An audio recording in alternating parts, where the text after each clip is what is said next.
Good morning, community. Jill here with North Texas Vegetable Gardening, Canning, Recipes, a little bit of everything. It is 6 o'clock in the morning, and guys, we are in the danger zone, and so are many of our plants. What I'm talking about is the extreme heat. And although we're only getting to be around 95, 96, today I think we're supposed to get up to 98, our heat indexes are around 115 to 116 degrees. It is very muggy. We have tons of humidity, very light winds. So I'm going to talk about some of the struggles we're having with this extreme heat, not to mention our health.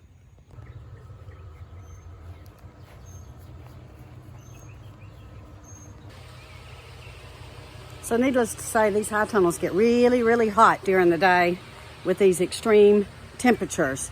Now what we're seeing is that, of course, your tomatoes are going to quit budding out once you get into the hot temperatures of the summer, usually around 78 degrees at night, and consistently we start to see our tomatoes stop budding out. Right now we have these buds, but I think that they're from days past, and hopefully they'll go ahead and produce.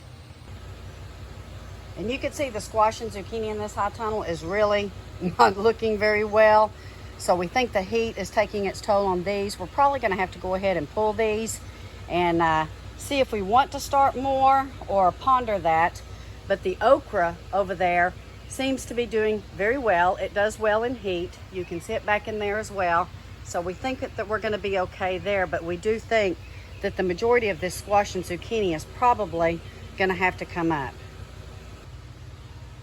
So many of the cucumbers that we're picking of all varieties have a little point on them, and probably about 50% of them right now, guys. And what that is we are not getting enough pollinators again, and it's because of the extreme heat. The pollinators really stop working whenever we're burning up like we are. So this heat is affecting lots of things, and Pop just said, the news said we're going to feel like 120 degrees today. So we think our peppers will be fine as long as we continue to give them enough water, because they do like the heat. And so we'll be picking some peppers and probably doing some pickling of those. Now, this is my cilantro, and you can see it's going to seed, coriander seed. So what I'll be doing is cutting this back and getting this coriander seed as well. But yeah, the heat is really kicking in here in Texas. Even our chickens have quit laying. I'm maybe getting 2 or 3 eggs a day, if that. They're very hot. We have a fan on them out there because there's no air circulation. This air is so stagnant, and it is so hot, and it is so thick, and it is so very dangerous. So thank goodness many of our plants, our tomato plants, have tomatoes already on them, and those will ripen and come to fruition.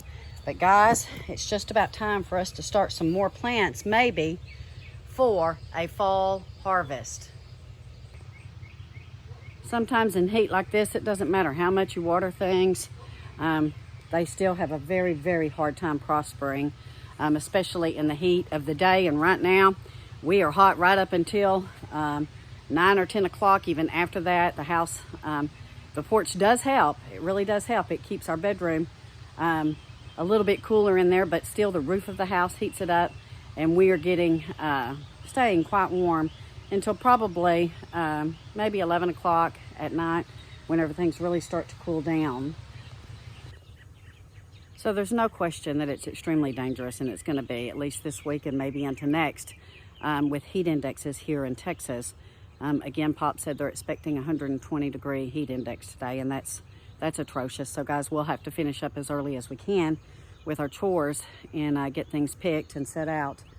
But yeah, there's not much going to be going on in the afternoons here on the farm. Our animals we need to let come out and run in the mornings because it's just too hot for them as well. It's dangerous.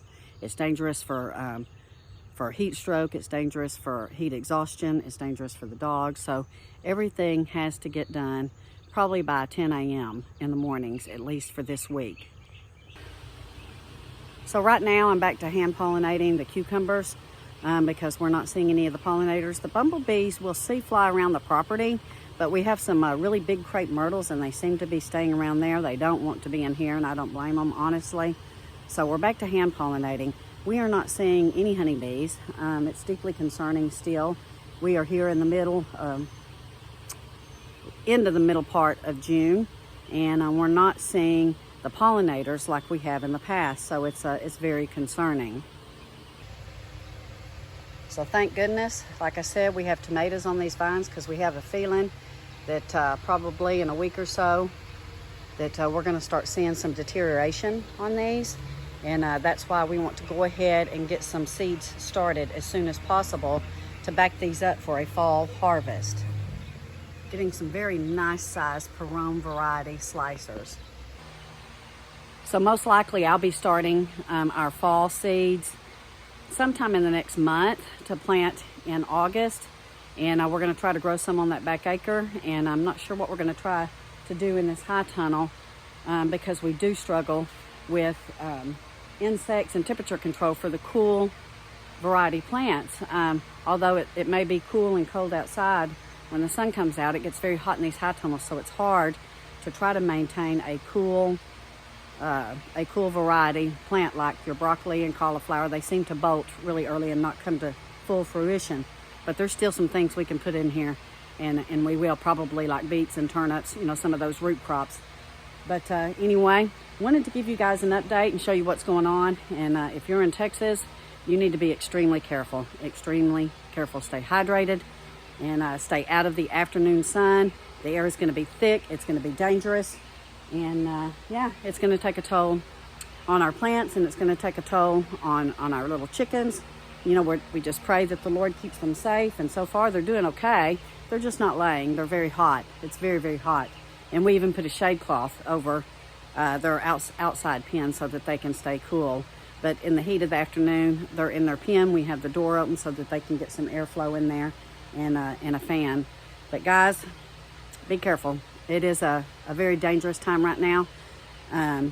We were hot last year, but it was temperature hot. We didn't have the humidity that we have this year.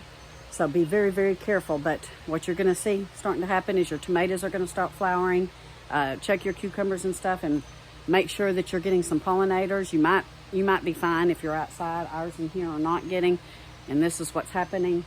But yeah, and squash and zucchini in here is not doing very good. So those are probably going to come out, and I'm going to go ahead and back up some plants and replant some of those, because we really enjoy our squash and our zucchini. And that patty pan squash, guys, is absolutely delicious.